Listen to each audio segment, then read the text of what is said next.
Lift, rattle, lift, rattle, lift, rattle, lift. Lift, rattle, lift, rattle, lift, rattle, lift. Yo, lift, rattle, lift, rattle, lift, rattle, lift. Lift, rattle, lift, rattle, lift, rattle, lift. Everybody, Everybody, sound off. sound off. In the front, sounding weak. Sounding weak. In the middle, sounding weak. Sounding weak. In the rear, tighten it up. Tighten it up. If you stop, you're gonna drop. Can't stop, running. PT, so good, all the way, all the way. Left, rattle, left, rattle, left, rattle, left. Lift, rattle, lift, rattle, lift, rattle, lift. Left, rattle, left, rattle, left, rattle, left. Lift, rattle, lift, rattle, lift, rattle, lift. Motivated, dedicated, number one, from the sun, super duper, paratrooper, everybody, clap your hands, sound off, sound off, 1, 2, 3, 4, hey, 1, 2, 3, 4, hey. Run, we gonna run all the way, hey. Run, we gonna run all the way, hey. Early this morning about 2:45. Early this morning about 2:45. My branch chief was drinking tea. My branch chief was drinking tea. He had black hats standing all around his desk. Black hat standing all around his desk. He had 12 green hats in the leaning rest. 12 green hats in the leaning rest. He said, bring smoke today, everybody. Bring smoke today, everybody. Bring smoke on Joe, everybody. Bring smoke on Joe, everybody. Left, rattle, left, rattle, left, rattle, left. Left, rattle, left, rattle, left, rattle, left. Yo, left, rattle, left, rattle, left, rattle, left. Your left, rattle, left, rattle, left, rattle, left. Fired up, motivated, fired up, dedicated. So me and Superman had a fight. Well, me and Superman had a fight. I hit him in the head with some kryptonite. I hit him in the head with some kryptonite. I hit him so hard that I busted his brain. I hit him so hard that I busted his brain. And now I'm dead in Lois Lane. And now I'm dead in Lois Lane. Left, rattle, left, rattle, left, rattle, left. Left, rattle, left, rattle, left, rattle, left. Your left, rattle, left, rattle, left, rattle, left. Your left, rattle, left, rattle, left, rattle, left. 1, 2, 3, 4, hey! 1, come on now, 2, everybody now, 3, clap your hands now. 4, hey! One sounding better now. 2, Don't stop. 3, All right now. 4, hey! 1, Are you ready 2, to run along 3, with me? 4, hey! 1, Get yourselves 2, motivated.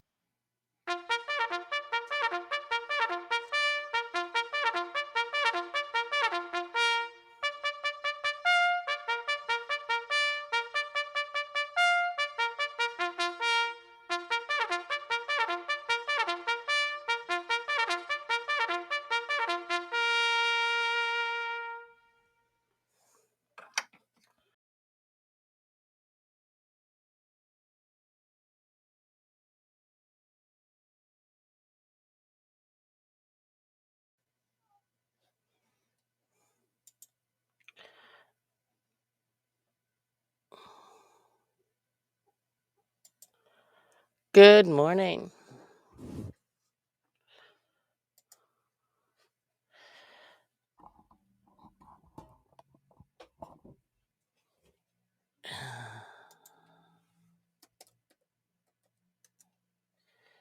Good afternoon, good evening, depending on where you are. It is Monday morning. It is Wake Up Reveille.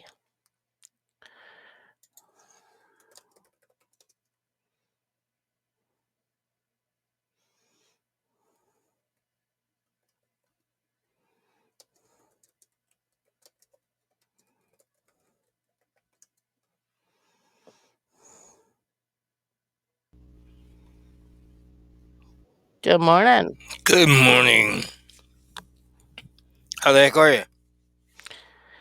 Better. I literally spent all weekend just about sleeping. Well, that's okay. It was Mother's Day. You're loud.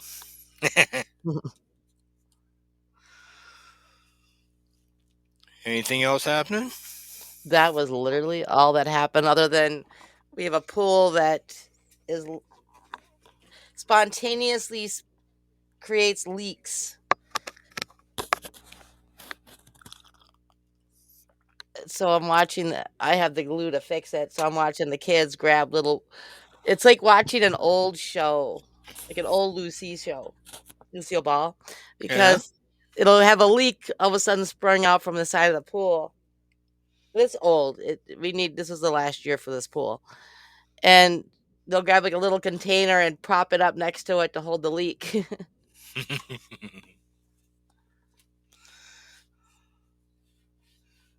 And then another leak opens up, huh? That's it. It was just Yeah. hilarious. Oh, that makes it fun.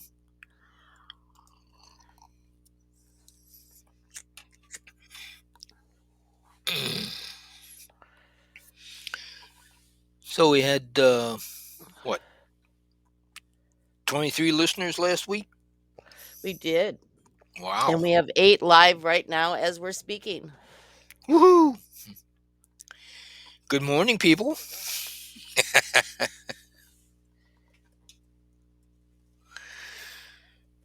Glad you could join us.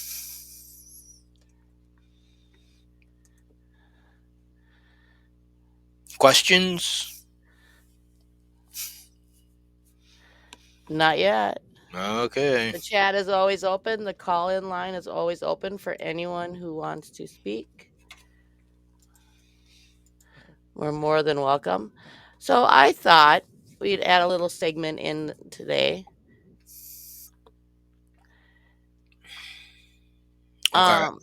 Being Armed Forces Week. And talk a little bit about events that happened happened this week in history. Oh, that's interesting.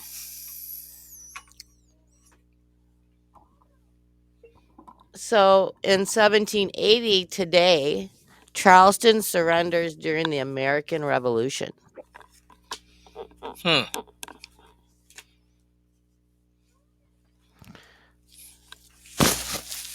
And let's see here. Another big event, well, you studied it for a little bit in school. In 1846, the Donner Party departs for California.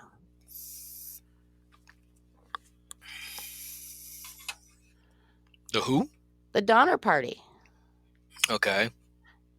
So you don't remember what the Donner Party was? Nope. All right. My kids are studying it, so it's on top of my mind.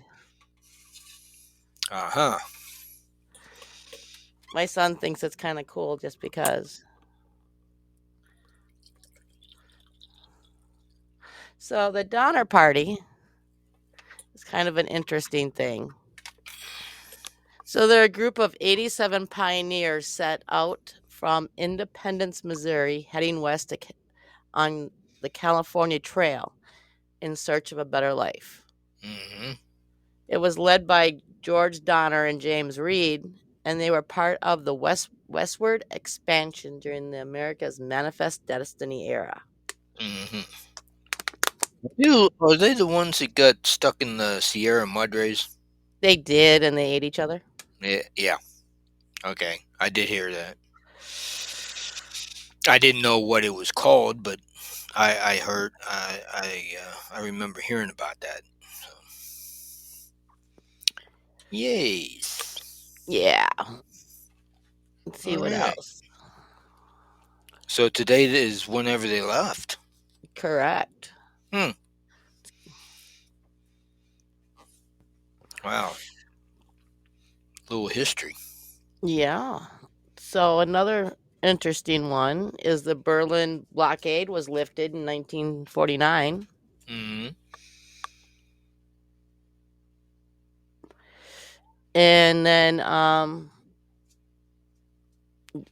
one of the attempted attacks on Pope John Paul II in Fatima happened.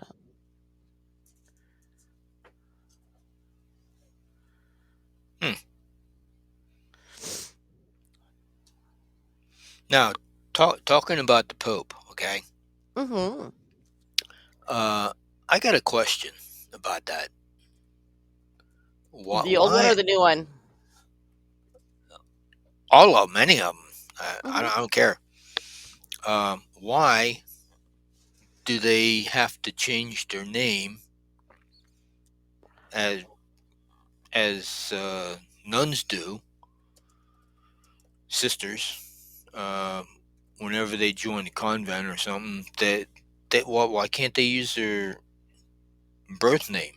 They have to be given a special name. What? I don't understand that. Okay. That is the first thing they get to do is change their name. Why? So it dates back to Pope John II in 533 AD, who was originally named Mercurius after the Roman god Mercury. He thought Uh, it was inappropriate for the Bishop of Rome to carry a name of a pagan deity, so he changed it. From then on, it became a custom. So, how the Pope chooses its name. He honors past popes or saints he admires, signals the type of leadership he plans to bring, and sets a tone.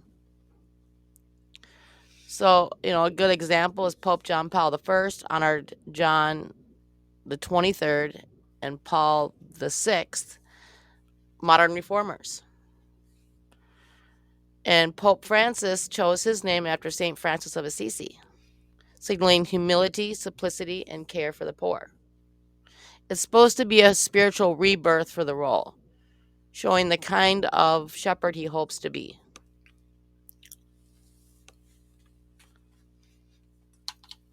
It's basically like you're starting over. You are no longer who you are. It's kind of like when you get married if you're a female. well, you don't have to change your name. I didn't, but some people do. Mm. I didn't because there's too much paperwork involved. Yeah. Didn't used to be. Well, there is if you're in the military. Well, yeah, that's true.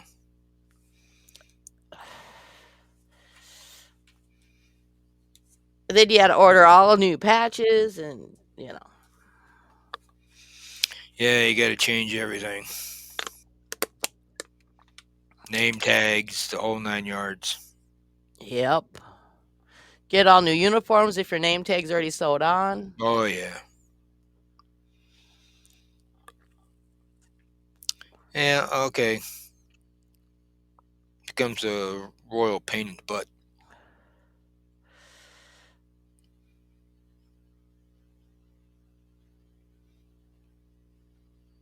Yeah. So we do have the first American Pope. Yeah, that's what I hear.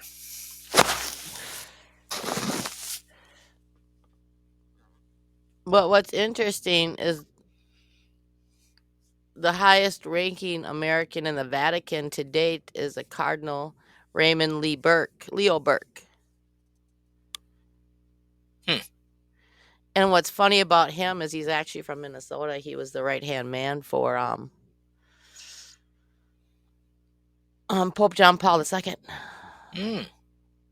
But he's not in running for the Pope.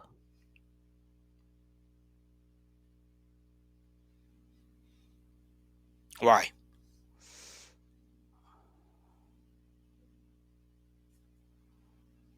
His decision or everybody else's?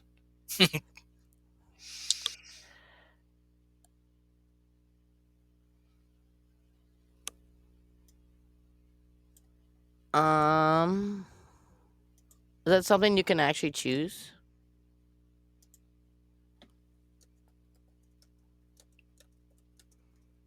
Hmm. That's a lot of responsibility. I don't think I'd want it. But yes and no. I mean, when you're looking at it, it's the calling.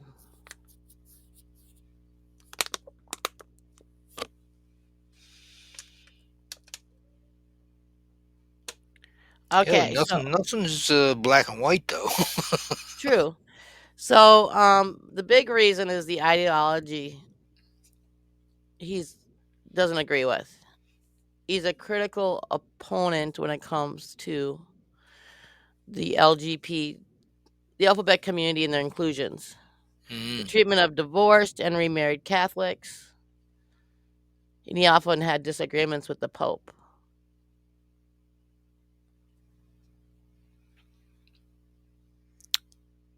Sort of like an XL with the on base. Yeah, basically. And then he got revoked and lost some of his positions because he didn't agree with the old Pope. Hmm.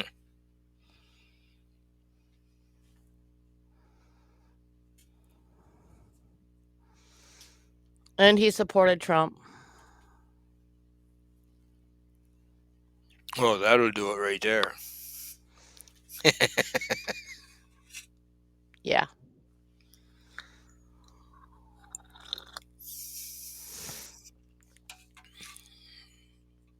It's crazy.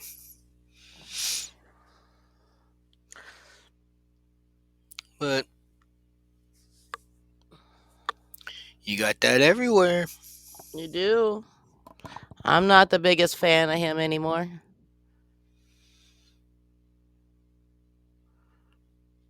Yeah, neither am I. But hey, we're asked to pray for leaders. That's it. I was watching a show on Netflix. It's this little series from, I want to say either Japan or China. Not 100%. I love a lot of their series, their shows. Mm-hmm. And most of them aren't in English, they're dubbed. But this one's something, what is it called?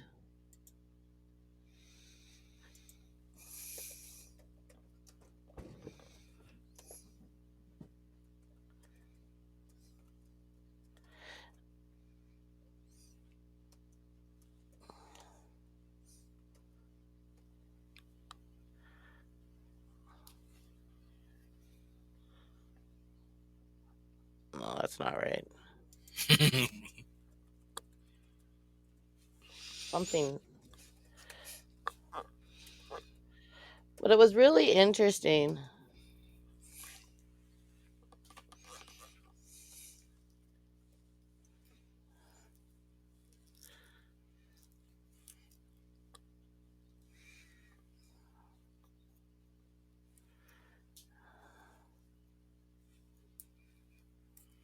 Yeah. Give me a minute.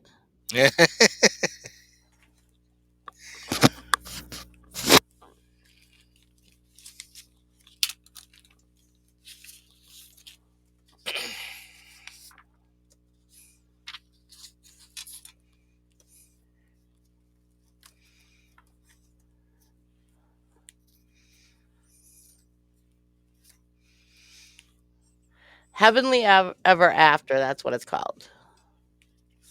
And it's about a husband and wife. The husband was paralyzed. It's Japan. And when they go to heaven, he dies, then she goes and dies. And they're reunited in heaven. And he comes back as a young man into heaven because you get to pick your age. And she comes back as an old woman. And it talks about reincarnation on top of it all. It was really kind of interesting. It's really kind of a cute show. Hmm. And how, just because you go to hell doesn't mean that's where you're staying. Purgatory? No, you go through, depending on what crimes you committed, you go through your punishment of hell. And after you go through your punishment, if you've redeemed and fixed yourself, then you have a chance to go to heaven. and hell is based on your sins and who and you. It's really kind of interesting.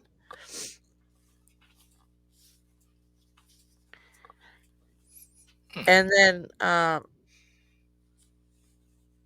you get an option after you've been in heaven for a while to be reincarnated. And they give you, and no two people's reincarnations, like a little pamphlet. You get to pick where you're going to go. And so yesterday's episode was why do you get different options.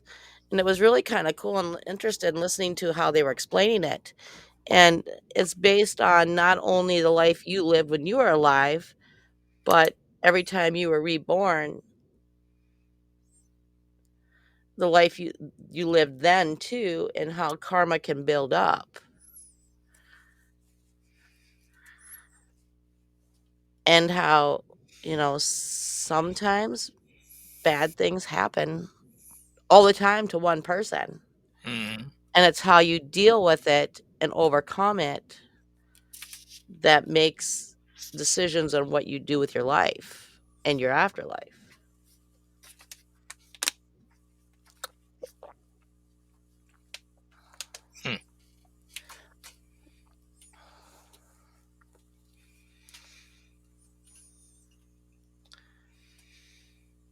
And it's kind of a really cute show. Something your wife might like. And what's it called? It's called Heavenly Ever After. Heavenly Ever After. And it's on Netflix.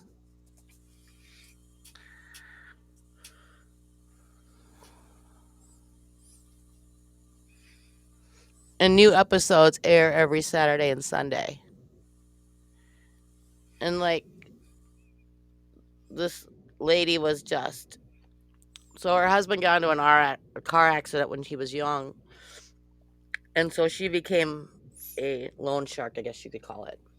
And so she'd have to go collect money from everybody.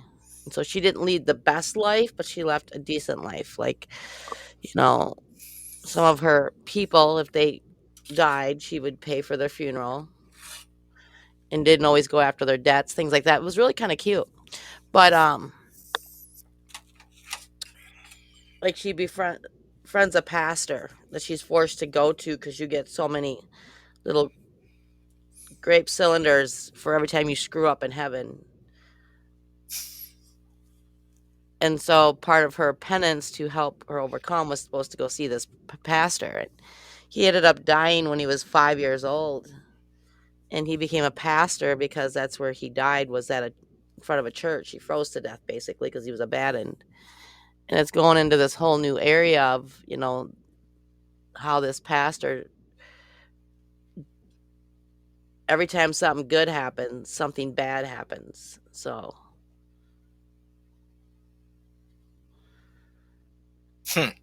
it's really kind of a cool show.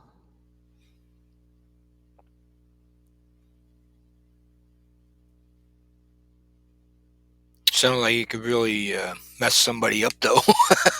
It can. Thinking wise. It can. It starts ending you into loopholes and like understanding things a little bit differently.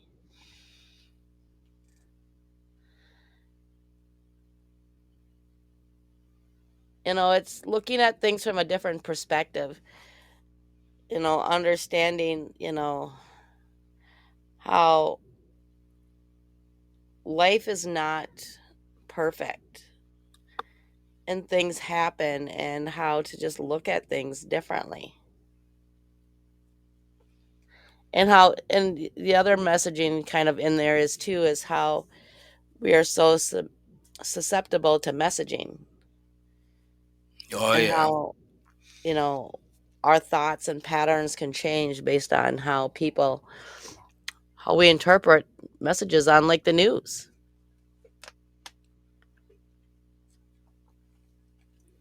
Yeah, I try not to watch the news. It brings you down too much. You know what I found out about me? I'm an introverted extrovert empath. Okay, I can see that, but you want to explain that a little bit more?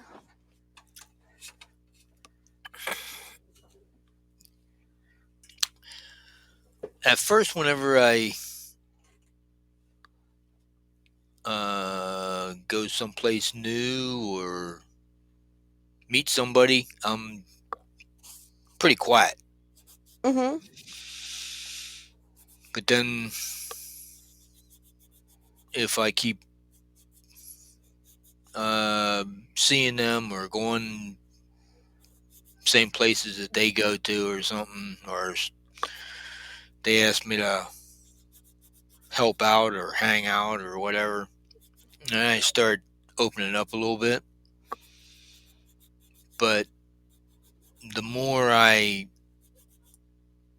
uh, am around like a group of people, I open up a lot more, and I'm an empath, so I can actually feel what they're feeling, and I usually tell them things they didn't even know.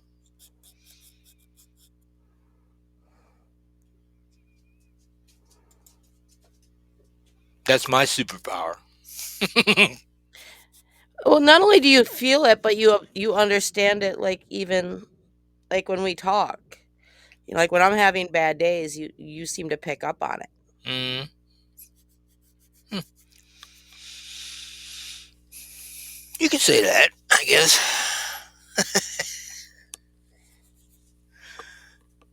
You're very aware of the emotions in a room, or based on tones and things like that. I try to be. I mean, um, you ever hear of a celebration of life? Yeah. What is it? So the celebration of life, you want the American version or the other version? Doesn't matter. So the American version is all about honoring them. It's a big thing in Louisiana and other places down south. When someone passes away, instead of mourning them, you're honoring them, what they live, and make it more of a party instead of um, a funeral. I guess it's not a sadness thing. It's the same thing in Ireland. And then they have a different variation of it over in Asia too, where you honor them with their foods and things like that when they pass away. It's kind of like we call it a wake, but it's more of a party than it is anything else. You're looking at the positive, not the negative. Okay, How far off am I? not that far. You want to know how I think a celebration of life should be? Hmm, You got to celebrate the life while they're still alive. that too.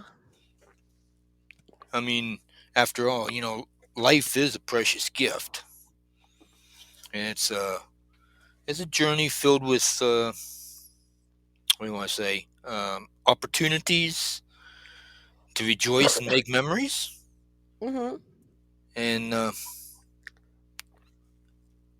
as our daily lives go on, we often forget to stop and just simply enjoy the moments. So, you know, why shouldn't we celebrate the small victories, savor the laughter, and love the experience? That's true. And the sad part is that, we forget that so much. We focus so much on everything we need to do and not what can we do. Yeah.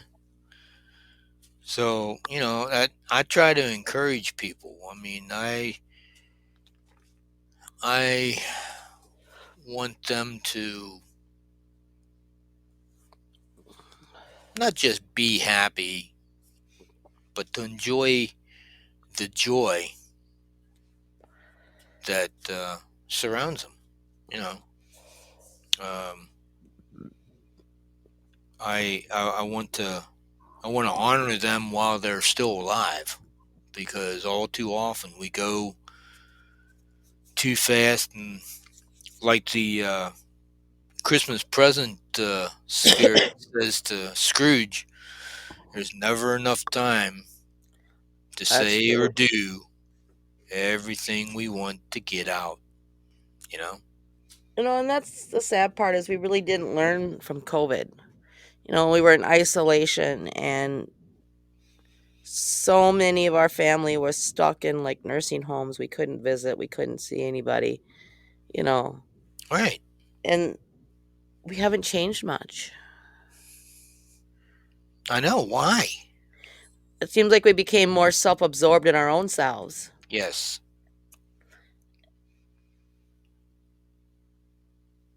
And we let fear push us more than anything else. And that's the scary thing about it is, we've seen more cases of kids running amok and parents not involved than they should be. And we're spending more time glued to our phones and electronic devices than ever before. Yeah. People are walking out in front of cars while they're looking at the phone. They're Yes. not paying attention. I mean, come on, people. They fall downstairs in manholes and things like that because you're so absorbed in your stupid phone. Yeah, you're not paying attention. You got to be aware of your surroundings. As military people, we know that. Yes. Trying to get somebody else to understand that's a different story. Until they actually walk into a lamppost or fall down a manhole. Um, I'm actually training my kids the ancient state of Hakalau, or called the learning state. It's now becoming popular to help them build their peripheral view so that they have that state of awareness. Mm-hmm. We turn it into a game, but you know, when we go to the grocery store, they'll notice things around them more than the average kid does. Well, Yeah. that and the fact that my kids don't have cell phones in public. My daughter has my phone she'll use in the car just because being in the car for her is anxiety. Riding in the car is anxiety for her? Mhm. Wow.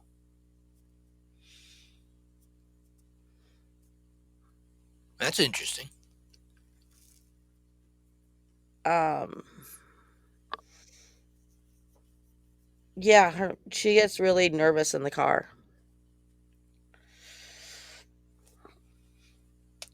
Hmm. And you can tell when she gets nervous her mouth doesn't stop more than normal. Uh-huh. Well, a lot of people are like that. I mean, they get nervous and they talk. Yes. And so I think a lot has to do with not having control. She's sitting in the back seat Mm-hmm. and people driving are not the most aware of their environment either. Hey, you're not wrong there.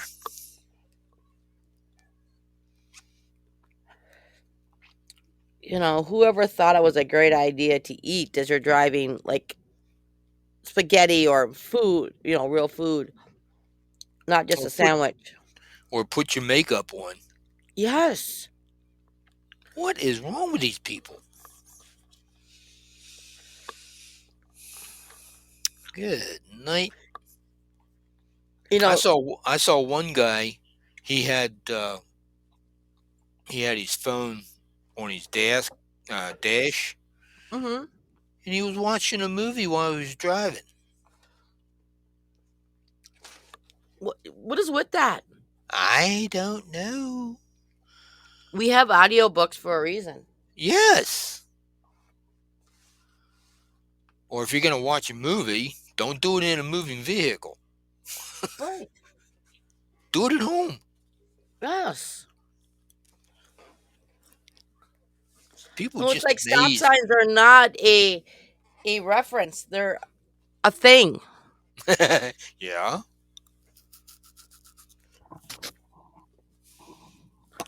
In like our area, they're actually, instead of stop signs, because so many people run them, they're putting in stupid roundabouts. Oh, I hate roundabouts. Oh, I hate them. They're a great idea for people like DC when you have 3 or 4 lanes and you have to. But when you're at a four-way stop, a roundabout's stupid. Yeah. And we've got one, it's really dumb. So literally, we've got one that takes you off the highway, and then another road takes you to the train, by the train tracks. Mm. And so the big problem they had was, instead of adding a lane in, they put the roundabout in, and so the whole roundabout gets backed up when the train goes through.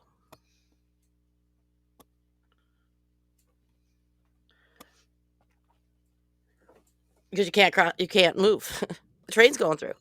It's like the dumbest thing I've ever seen.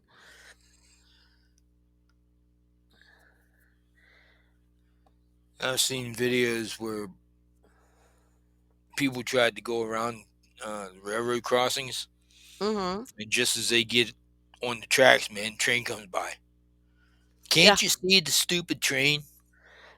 If you see it, you're not gonna beat it. Exactly. So I don't know. You know, I don't know what goes through these people's heads. That's the problem. Nothing. Well, something goes through them. A lot of times it's a train. Yeah.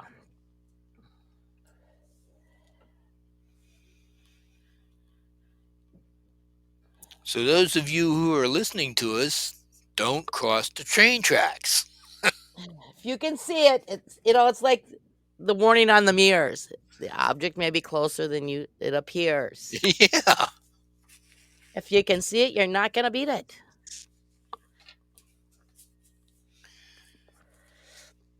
And you're not gonna stop the train. I was going to the to our AmVets club here in town yesterday, and some jerkweed came flying past me in the right hand lane, pulled in front of me, and brake checked. Well, I was going slow enough. I didn't think anything of it. And then he just sat there. So whenever I started to get out of the car, he took off. I said it's a good thing he did, because I was about ready to pound him. If I'd have gotten to his car, I'd have drug him out of the car and just beat him senseless. When people don't realize, when you do shit like that, they can tell. And so if he would have gotten hit, it wouldn't have been your insurance that would have been paying. It would have been him. He would have been majority at fault. Yeah, I mean, did you see those videos on what is it, Facebook, where dinglings pass truckers and then put the brakes on, and the Mm-hmm. trucks hit them, Mm-hmm. and they get out and say, I'm gonna sue you for everything I got and all this, that, and the other thing. And the trucker says, well, that's fine. Go ahead. I got a dash cam. Yeah, most trucks have dash Yeah. cams now. I shut him up. He got. You'd think people would learn. You'd think they'd know that. No. But most of them don't care. It's like our common sense went out the window with electronics and COVID.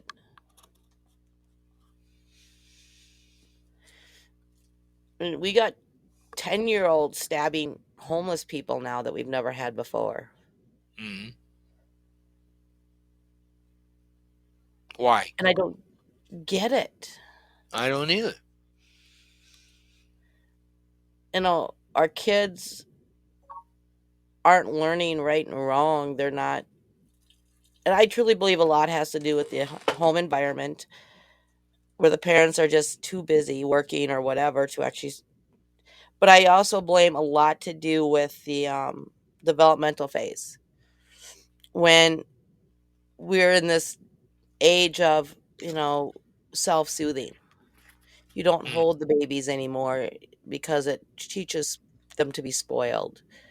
And you leave them up to their own devices and, make them cry themselves to sleep. And where science is proving that the empathy part of the brain does not develop as much and as fast as if you're held and played with. We're giving kids cell phones to in the grocery stores instead of being interacted with. Yeah. And so these kids are not developing that empathy.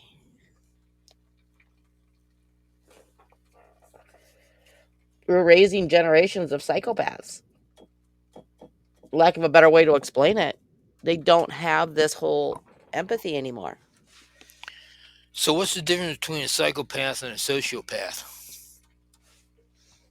A sociopath, don't they feel emotions? Beats me. Someone else asked me that.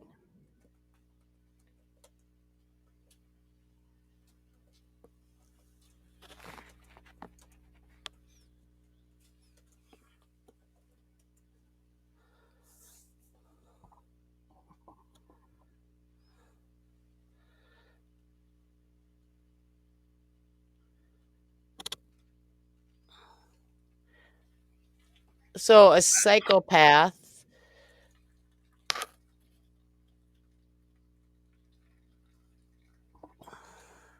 So a psychopath, it's believed that it's more genetic or neurological in origin, as opposed to a sociopath is more environmental factors like trauma, neglect.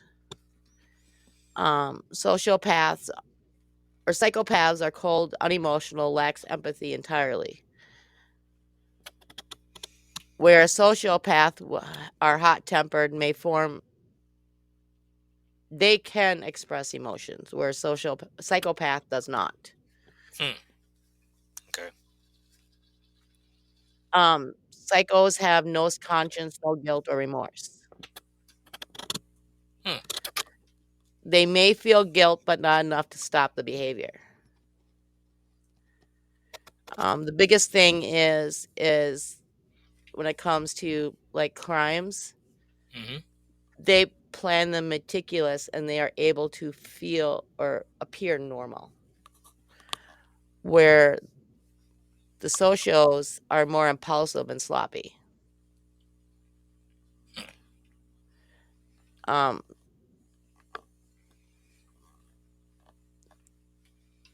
a psychopath is cold and calculating, and a sociopath is angry and impulsive. So they don't hold jobs down. They don't have relationships where a lot of our serial killers are psychopaths. They're married, they have kids, they can follow social norms. Okay. Hey, hang on a minute. I got to do something.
So the going trend with the sociopathic and psychopathic, especially in kids,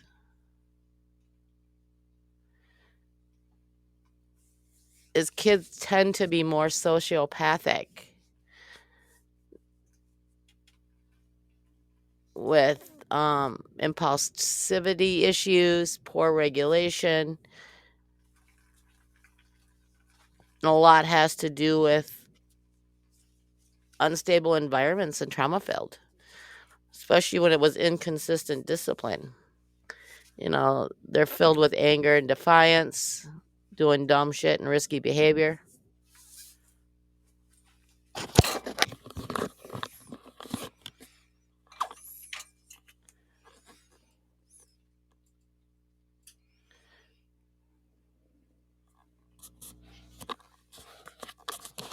You still there? Yepers. Okay. Sorry about that. The reason why I wanted clarity on that psychopath and sociopath, right? Mm-hmm. Whenever people talk about PTSD, they're all the time talking about, well, the guy's psycho. Correct. Most overused, inappropriate word.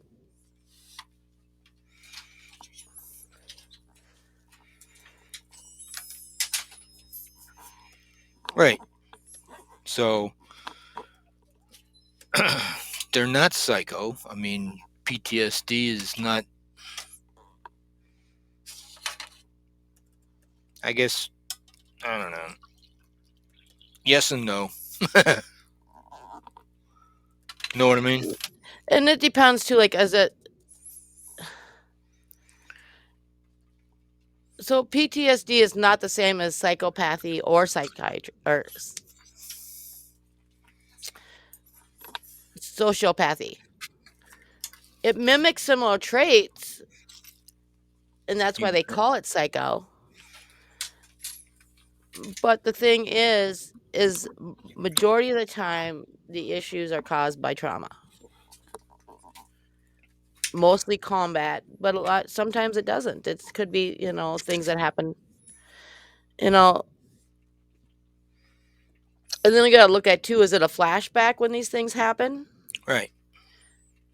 And the one way I've looked at a flashback, and this is where I've learned a lot when it comes to like autism, is it's kind of like a meltdown. It is a meltdown. It is in an adult. But the difference is that with a meltdown, you have no control over your body. It's basically like a seizure. That's a lot to do with PTSD and a lot of things that a veteran experiences. So when they're in a flashback, their brain is basically, they're seeing pictures of an environment that they're not in, and they're reacting based on that. So they have no control over what's going on around them. They don't hear anything that's going on around them. And after it's done, or things that happen, an individual, a veteran, still feels that empathy. And often even deeper. Mm-hmm. And the other, another thing is the intent. So behavior done, especially with PTSD, is not calculated. It's not cruel. It is literally reactive behavior.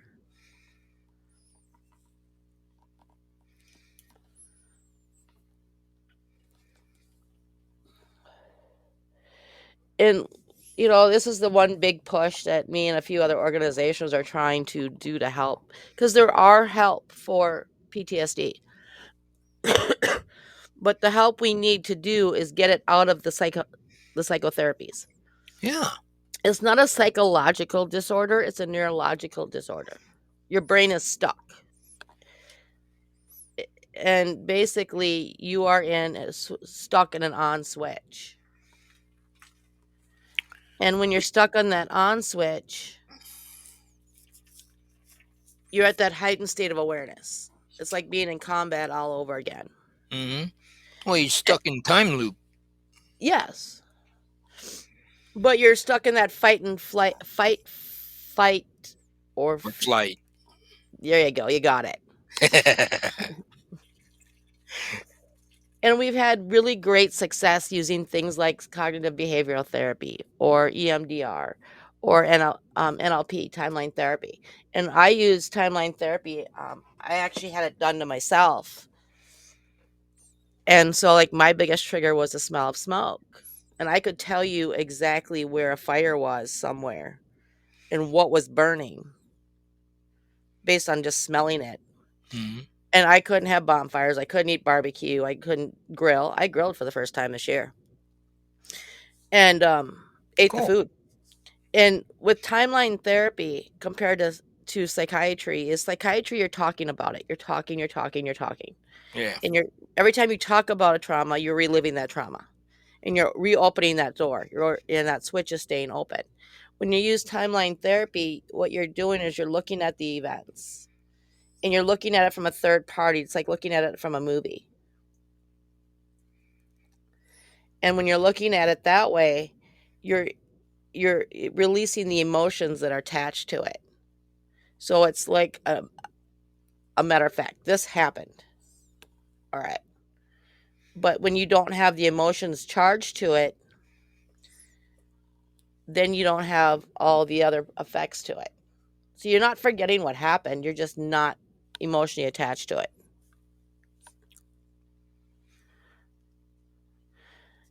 And a lot of times, you get the opposite effect too, where you're withdrawn and you're numb. And you're told you're cold or callous or, you don't care. hmm Yeah, I've been told that. It's like the hypervigilant. We were talking about that earlier, being aware of your surroundings. hmm We're working on creating a new, using anchoring systems to create, most people tell you, and a lot of people, what they'll do is they'll turn it off and they'll block it. And this is where I'm not the biggest fan of EMDR, because instead of understanding the events, you're eliminating the emotions to it. What you're doing is you're just deleting that memory. So your body still feels all those things, but now you don't know why. So it makes it even worse. Yeah. And so what I've been working on with some specialists is creating an anchoring dial. So like when you're in certain environments, you can turn it down. So you're still aware, but it's not as extreme as it is. Or you can turn it up. Like I need it up at times because, my kids are monsters. They're not bad monsters, they're just monsters. And so like my desk is deliberately set in the basement right underneath them. So when they're running around, I know where they are. hmm Or like when you're in the grocery store, you need to have that little bit of awareness because you just don't know. Why, good morning, Ron. Welcome back from your vacation. Well, thank you very much. I had the opportunity this morning to jump on. I really appreciate this. And I've been listening in, and as you say these things, although I didn't have, you won't think of this. I don't know what the word is. The privilege of serving like you have, Mary, and I honor it with all respect. I think that there are times when I get into situations where I have to remind myself. I remind my wife for 50 years. It's from an old movie. I love the movie Godfather. And there was a scene in the show that said, it's nothing personal, Sonny. It's strictly business. And I constantly, when we have a situation that is high emotion, high intense, and we're reacting to that emotion, I always stop and say, it's nothing personal. It's strictly business.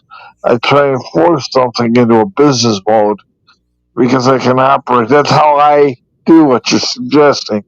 I put it into what I call business mode, and it's an actual action that needs to be taken as a business process to accomplish, as opposed to overcoming an emotional response. I don't know if that's topical. That's how I deal with it. That's how a lot of veterans deal with it. Honestly speaking, we're trained how to look at things differently when we look at it as a business way. Very And methodical. yeah, very methodical, very calculated. And the problem with PTSD is that it's a meltdown, not because we don't feel, it's because we feel too much. And we just can't deal with the emotions that are attached to everything. And so we get triggered and we get set off. My dealing with it is I run my mouth.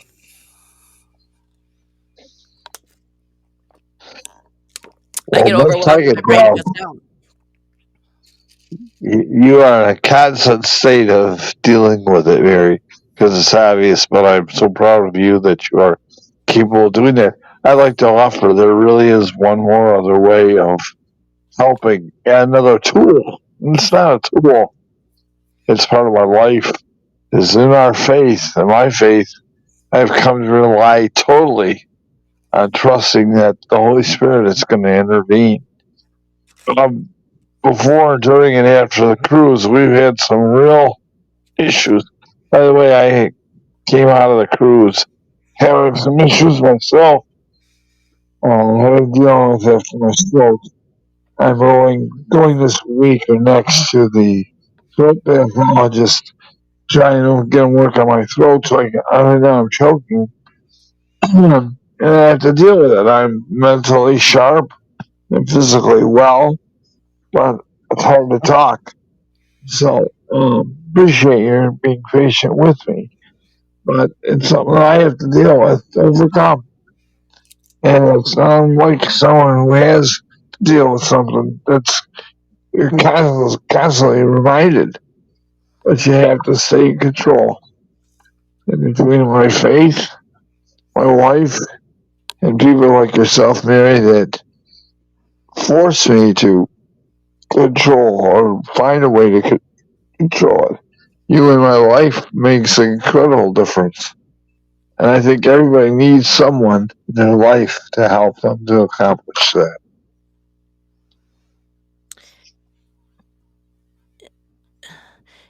So many people look at faith, and this is the misunderstanding when it comes to like military, is a lot of us, our faith is increased while we're in the service. And people who have faith in a higher power. Because that is the cool part of, going to boot camp and things like that, is that you get choices now that you didn't used to get, but you get options to go to different religious services to learn about different religions. If you're Catholic, you're Christian, non-denominational, Gideon, Muslim, Jewish, you can explore other religions and learn. And I did. Well, like And the old adage, yeah, okay? There are no atheists in the foxhole. exactly. Amen. And people who have a faith and it increases while you're in the military have less chances of, or the amount of trauma problems out of the service decrease, because people call it a crutch, but really it's not. It's just, it gives you something The else. preserver. You get a life preserver. Yes. Pretty much, yep. Well, it is a life preserver because we are sailing on the sea of life, so we need a Yes, life preserver. I like that word,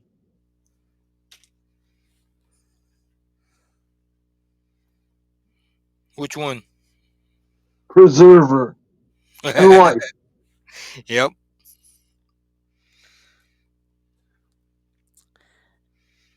I truly believe when started with Obama and really kicked in with Biden, when we start eliminating the Bibles and faith in the military, that's where we have a lot more trauma and a lot more problems than we did before.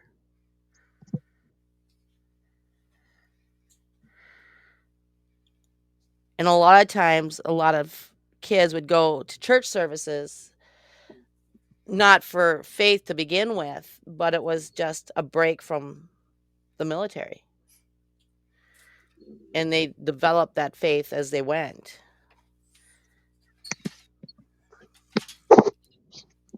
I went to church to get out of cleaning the barracks. Exactly. That or area beautification, Yeah. which is a fancy word of you're going to clean up the yard, Yep. pull weeds.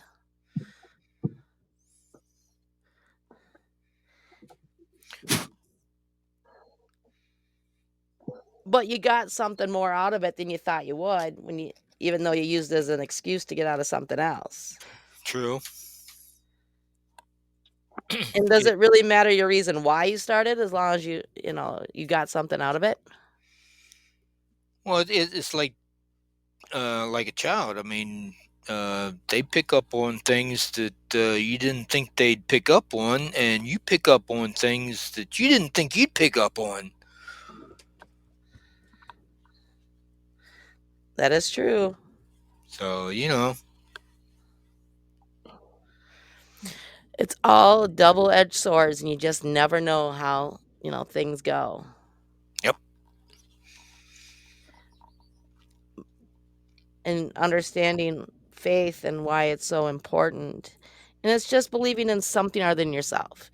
Like some people will tell you, well, I don't know how to pray. Well, I go, what do you say to yourself in your head? Now just say it out loud.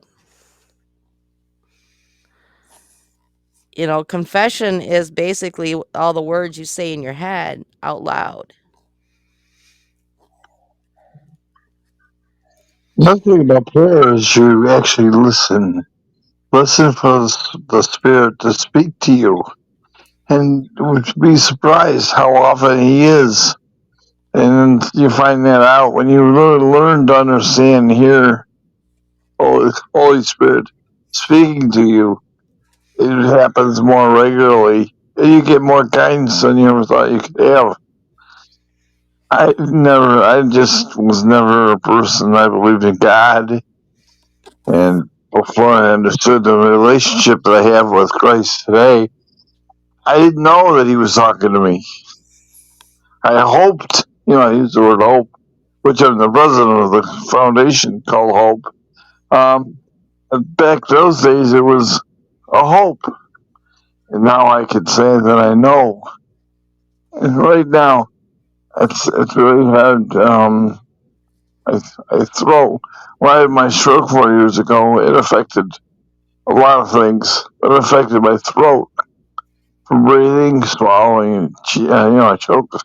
That's why I got to go back to the doctor. So right now I'm having a little trouble communicating. But I still want you to know I hear what you're saying today. I pray that everyone will find peace and a sense of tranquility that allows you to move and maneuver in your circumstances of the day and with interactions with family and friends. That's my prayer. It's awesome. And you never realize who your support system is. Just reaching out, you'd be amazed how many people are out there that really want to help for the right reasons. And all you have to do is ask. That's it. You have to ask. Ask and you shall receive, but a lot of us don't like to ask. You know what I mean?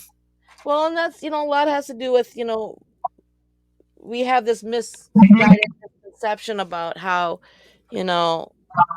asking for help is a sign of weakness. Yeah. And in reality, it's the opposite, it's a sign of strength. It Weakness is not asking. And I understand, with the VA and all the problems and all this stuff, you get tired of going through the cookie cutter approach and being told, there's nothing we can do to help you, or here's this drug and it'll make it all better. And try different areas. There are phenomenal programs out there that have no correlation with the VA and things like that. There is no one way to fix an issue. There are many different ways, and for each person, it's different. So you got to find what works for you and follow with you. Yeah, what works for me may not be what works for you. I mean, I can Mhm. suggest something that would work for me, but if you try it and it doesn't work, it's not my fault. I mean, it's just you have to find out what uh, works for you.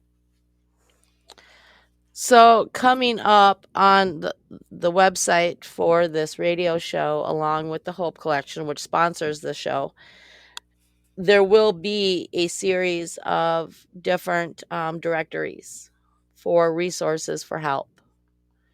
And they will be from all different avenues that are vetted to be where they're actually legitimate,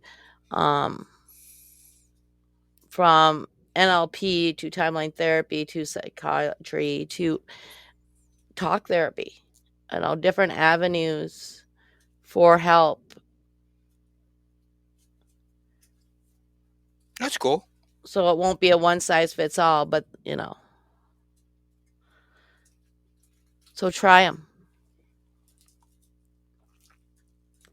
and see what works for you. Exactly. Because I spent 7 years looking for resources and trying to get help, and I finally found one way that helped me.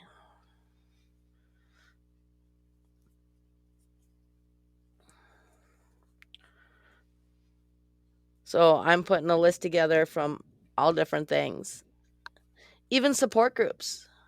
I met a great support group out of Chicago. It's a biker community. Hmm. And it's just a bunch of vets getting together and just talking.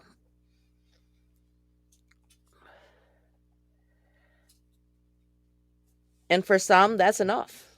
Mm-hmm.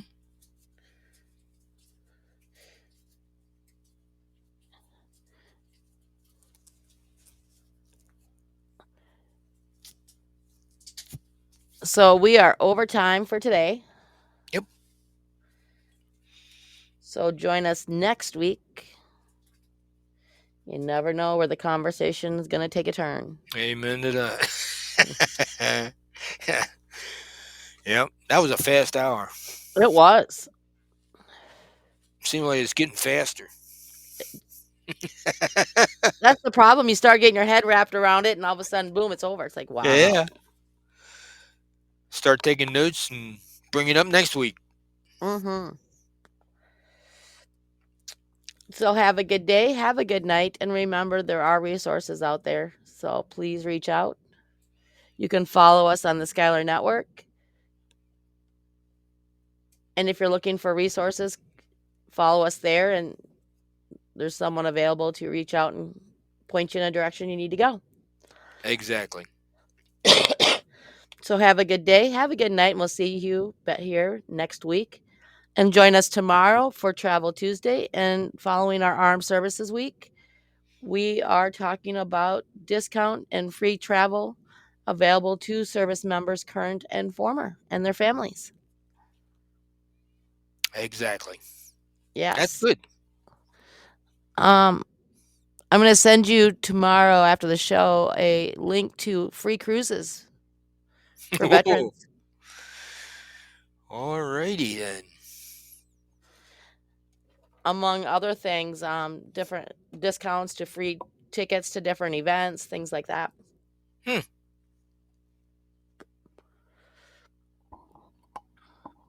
That'd be good. Yeah.